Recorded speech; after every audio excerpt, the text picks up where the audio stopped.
ప్రేక్షకులకు నమస్కారం. ప్రస్తుతం మన నాడీపతి గోశాలలో ఉన్నాము. ఈ నాడీపతి గోశాల యొక్క విశిష్టత ఏంటి, అసలు దీని గురించి మనం క్లుప్తంగా తెలుసుకుందాం.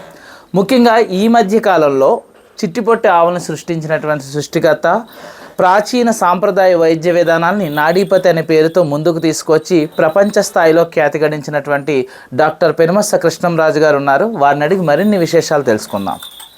డాక్టర్ గారు నమస్కారం అండి. నమస్తే. ముఖ్యంగా మన భారతదేశంలో చూసుకున్నట్లయితే ప్రాచీన కాలం నుండి కూడా 302 రకాల గోజాతులు ఉన్నాయి. అందులో మన ఆంధ్రప్రదేశ్కి సంబంధించినటువంటి గోజాతులు ఎన్ని, వాటి పేర్లు ఏమిటండి?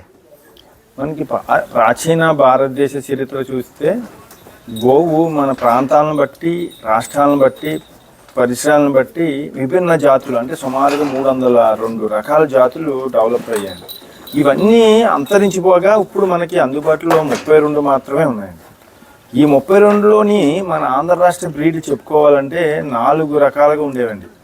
ఒక పెద్దది, చిన్నది. పెద్దది ఒంగోలు, మనకి ఒంగోలు డ్రాఫ్ట్ పొంగునూరు అయింది. అలాగే దేవరకొండ అని ఒక బ్రీడ్ ఉండేది. ఈ దేవరకొండలో డ్రాఫ్ట్ బ్రీడ్ మన్యం బ్రీడ్ అండి. ఈ 4 రకాల జాతులు మనవి. ఈ దేవరకొండ చాలా వరకు అంతరించిపోయిందనే చెప్పవచ్చండి. డాక్టర్ గారు, ముఖ్యంగా మన భారతదేశ వ్యాప్తంగా పేరుగాంచి మన ఆంధ్రప్రదేశ్కే గర్వకారణంగా నిలిచినటువంటి అసలు పొంగునూరు ఎలా అవతరించిందండి? దాని గురించి విశిష్టాలు తెలియజేయండి. పొంగునూరు అనేది మనకి ప్రపంచం మొత్తానికి అత్యంత అందగాడు, పౌరుషం, రాజసింహం లాంటిది ఒంగోలు మనకి. అలాగే ఒంగోలులో పొట్టోడు ఈ పొంగునూరు అని పేరు వచ్చిందండి. యాక్చువల్గా మనకి 4 రకాల బ్రీడ్లు చెప్పుకున్నాం కదా. ఈ దేవరకొండలో డ్రాఫ్ట్ బ్రీడ్ మనకి మన్యం బ్రీడ్ ఉండేదండి. ఈ మన్యం అంటే మనకి ఇది ఈస్ట్ ఏజెన్సీ. మన చూడండి ఫామ్ చుట్టూరు చూసారా, ఇది వైజాగ్, వర్ష వరకు ఉంటుంది. ఇక్కడ ఈ కొండ ప్రాంతంలో ఎక్కువగా ఈ మన్యపావులు అనేవారు, కొండావులు అనేవారు, ఇంకా రకరకాల లోకల్ పేర్లు ఉండేయండి వీటికి. పొల్లావు అనేవారు, పొట్టావు అనేవారు. ఈ యాక్చువల్గా మన్యం బ్రీడ్ అన్నమాట. ఇది కొండలో ఎక్కువగా ఎక్కుతూ దిగుతూ ఉండేవి. ఏమైందంటే 112 సంవత్సరాల క్రితం పొంగునూరు రాజావారు పిఠాపురం సంస్థానానికి వస్తారు. వచ్చి మార్గంలో మనకి కత్తిపూడి నుంచి యానం వరకు ఇదంతా గుర్రాల బాట అన్నమాట. ఆ మార్గంలో ఈ మందం చూసి ఆయన చాలా ఇన్స్పిరేషన్ అయ్యి పొంగునూరు రాజావారు కొన్ని ఆవుల్ని కాలినడకని పొంగునూరు తీసుకెళ్ళిపోతారండి విత్ సపోర్ట్ పిఠాపురం రాజావారితో. ఆయన ఆల్రెడీ అక్కడ ఆయనకి ఒంగోలు అనేది ఉంటుంది, ఒంగోలు ఫామ్ ఉంటుంది. ఒంగోలుతో పాటు ఇది కూడా 2 సంపర్కం జరిగి పుట్టిన బ్రీడ్కి ఆ ఊరి పేరు వచ్చిందండి పొంగునూరు అని. యాక్చువల్గా ఇది మనకి కాకినాడ బ్రీడ్ అని అనాలి, కానీ రాజాగారు దీన్ని గుర్తించారు కాబట్టి ఆయన వీటికి గుర్తింపు, రెస్పెక్ట్ ఇచ్చారు కాబట్టి ఆయనకి ఆ పేరు రావడం అనేది జరిగింది. అక్కడి నుంచి పొంగునూరు అనే పేరు వచ్చిందండి. డాక్టర్ గారు, పొంగునూరు జాతి ఆవులు అసలు ఏ సైజులో ఉంటాయి, వాటిని గుర్తించడం ఎలాగండి?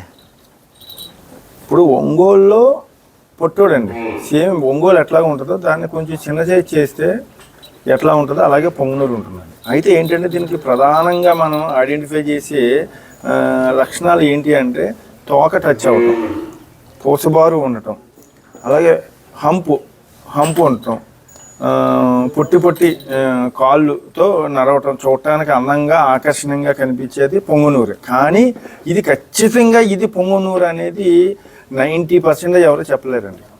ఇప్పుడు వెటనరీ డాక్టర్స్ కూడా వాళ్ళ ట్రీట్మెంట్కి, వాళ్ళ డిసీజులు వాళ్ళకి తెలిసే తప్ప ఈ బ్రీడ్ అనేది ఐడెంటిఫై చేయడం చాలా కష్టం అండి. ఒక జీన్ టెస్ట్ ద్వారా మాత్రమే దీన్ని ఐడెంటిఫై చేయగలం. సహజంగా ఈ పొంగునూరు ఆవు జాతుల్ని ఒరిజినల్ను గుర్తించడం ఎలాగంటే, అంటే ముఖ్యంగా రైతులు ఏం చేస్తున్నారంటే ఈ కొండజాతి ఆవులు కానివ్వండి, పొట్టావులు కానివ్వండి, పొంగునూరు అని చెప్పేసి ఎక్కువగా మోసపోవడం జరుగుతుందండి. ఈ ఒరిజినల్ గుర్తించడం ఎలాగా, వాటి లక్షణాలు ప్రధానంగా ఏ విధంగా ఉంటాయండి? యాక్చువల్గా ఇప్పుడు మాకు కూడా పొద్దున్న లెక్కితే ఇయే ఫోన్లు అండి. మనం లాస్ట్ 2 years వరకు రానప్పుడు అందరూ ఏంటంటే ఈ కొండ ఆవుల్ని, ఈ ఒరిస్సా పుట్టావుల్ని, ఈ బెంగాల్ బోనీ ఆవుల్ని, మల్లాడిగిడ్డ ఇవన్నీ కూడా పొంగునూరు అని చెప్పి అమ్మేసేవారండి. అసలు ఎవరికి తెలియదు అసలు మొత్తం ఈ జాతి అంతా అలా అమ్మేసి చాలా వరకు కోసి తినేసారండి. వీళ్ళు పొంగునూరు అని బిలీవ్ చేసి దూరం వాళ్ళు పట్టుకెళ్తారు. వాళ్ళకేమో అది నచ్చదు. అక్కడికి వెళ్ళాక ఇంకా ఆటోమేటిక్గా అది ఎవరికి ఇచ్చేస్తే దాని పని అట్లా అయిపోయిందండి. అలా బ్రీడ్ చాలా వరకు తగ్గిపోయిందండి. అయితే ఇక్కడ ప్రజలకి అవగాహన లేక మోసపోవటం అనేది ఎక్కువగా జరుగుతుందండి. అంటే నేను వీళ్ళు మోసం చేస్తున్నారని నేను ఎవరిని అంటలేదండి, మోసపోతున్నారని అంటున్నా. ఇప్పుడు నేను కూడా ఒక పబ్లిక్, నేను కూడా అలా మోసపోయాను స్టార్టింగ్లో. ఎట్లా అంటే పొట్టావులన్నీ పొంగునూరు అంటారండి. యాక్చువల్గా 90% ఎవరి దగ్గర ఒరిజినల్ పొంగునూరు ఉండదండి, ఉండదు. చూడండి, ఒకటి పొంగునూరు అనేది చాలా రేర్ బ్రీడ్ అండి. నిజంగా రియల్గా ఒరిజినల్ బ్రీడ్ ఉన్నవాడు ఎవడో అమ్మడండి. ఫస్ట్ పాయింట్ అమ్మే అవసరం వాడికి ఉండదు. ఇంకా వాళ్ళు వీళ్ళు అమ్ముతున్నారంటే అది డూప్లికేటే. ఏం చేస్తారంటే సేమ్ చూడటానికి మనం గోల్డ్కి ఎంత వ్యత్యాసం ఉంటుందో అలాగే ఈ ఒరిజినల్ ఆవుకి డూప్లికేట్ ఆవు కూడా అలాగే ఉంటుంది. ఎవరో చెప్పలేమండి. అయితే దానికి కొన్ని అందరూ చెప్తారు తోక టచ్ అవ్వాలి, దానికి తోక టచ్ అవుద్ది, పోసబారు ఉండాలి, దానికి పోసబారు ఉంటుంది, దానికి అంపు ఉండాలి, దీనికి అంపు ఉంటుంది, అన్నిటికీ రెండు సమానంగా ఉంటాయి. అయితే ఏంటంటే మనం బ్లడ్ లైన్ టెస్ట్ చేసుకోవాలండి. జీన్ టెస్ట్ చేసుకుంటేనే దొరుకుతుంది, అది ఖచ్చితంగా నిర్ధారించాలి. ఇంకా రెండోది ఏంటంటే సింపుల్ టెస్ట్ అండి. ఎవరన్నా పొంగునూరు అమ్ముతున్నారు అంటే ఫస్ట్ కొనుక్కుని కూడా వాడి దగ్గరికి వెళ్ళాలి. వెళ్ళి నిజంగా ఫామ్ ఉందా, ఆ నిజంగా బ్రీడ్ డెవలప్ చేసేవాడు, ఆ దగ్గర నిజంగా బుల్ ఉందా, దాని మదర్ ఎవరు, దాని ఫాదర్ ఎవరు అనేది తెలుసుకోవాలి. ఇప్పుడు ఒక డాక్యుమెంట్ ఒక సైట్ కొంటేనే దానికి తీసుకుంటామే.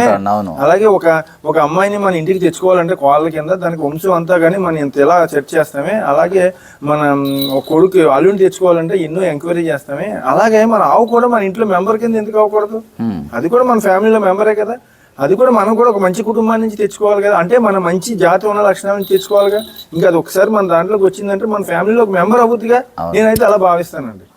అలాగే వీళ్ళు ఏం చేస్తారంటే పొంగునూరు అనేది కాస్ట్లీ బ్రీడ్ అండి.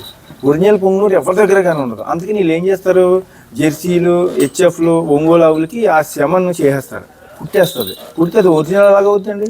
అసలు ఒరిజినలే కాదు. ఎందుకంటే పొంగునూరు మినిమం 3 to 4 జనరేషన్ పుట్టింది అది పొంగునూరు అవుతుందండి. అంతేగాని వేరే ఆవులు పుట్టింది పొంగునూరు అంటారంటే ఇప్పుడు వరకు ఉన్నవన్నీ కూడా 90.99% అయ్యానండి. అందుకని ఈ బయట దొరికే అన్నీ ఉత్తుతండి. అసలు ఒరిజినల్ పొంగునూరే కాదండి, 90% కాదు. ఇంకా అమ్మే వాళ్ళు అలాగ అమ్ముతున్నారు, కొనుక్కునే వాళ్ళు అలా కొనుక్కుంటున్నారు.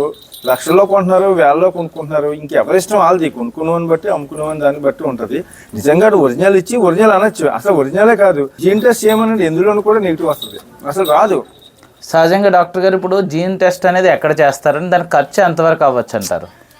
ఖర్చు అంటే ఇక్కడ మనకి ఇప్పుడు జేఎన్టీ ఉందండి, మనకి జేఎన్టీలో చేస్తారు.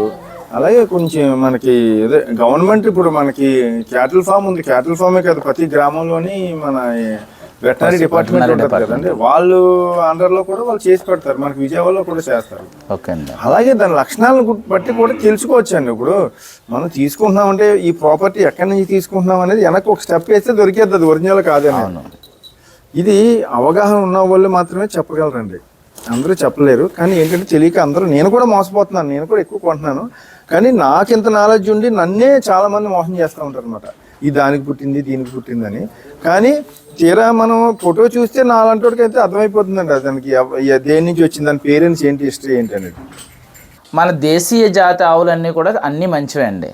కానీ ఎందుకోసమని మనకి పొంగనూరు మంచిది, లేకపోతే ఒంగోరు మంచిది, ఇది మంచిది అది మంచిది అని చెప్పేసి చెప్తూ ఉంటారు. అసలు వీటికి కొలమానం, ఇది మంచి ఆవు అని చెప్పడానికి కొలమానం ఏమిటండి? నా దృష్టిలో అండి ఆవు అమ్మ రెండు ఒకటేనండి. ఎవరో కూడా ఏ గ్రంథంలో కూడా మా అమ్మ అందంగా ఉంది, ఇంకో అమ్మ అందంగా లేదు, మా అమ్మ చాలా అందగత్తని ఎవరైనా అన్నారా? ఎవరు అంటారు? సృష్టిలో అత్యంత అందగత్త ఎవరంటే మన అమ్మే అండి. అమ్మ. అలాగే ఆవు కూడా అంతే అండి, ప్రతి ఆవు కూడా అమ్మే. అయితే ఇక్కడ ఏంటి అంటే ఇప్పుడు మా అమ్మకి మోడీ గారి అమ్మకి ఏంటి డిఫరెన్స్? ఆవిడకి హై ఎనర్జీ లెవెల్స్ ఎక్కువ ఉన్నాయి. అంటే దేశానికి ఒక మంచి ప్రధానమంత్రిని ఇచ్చింది ఆవిడ.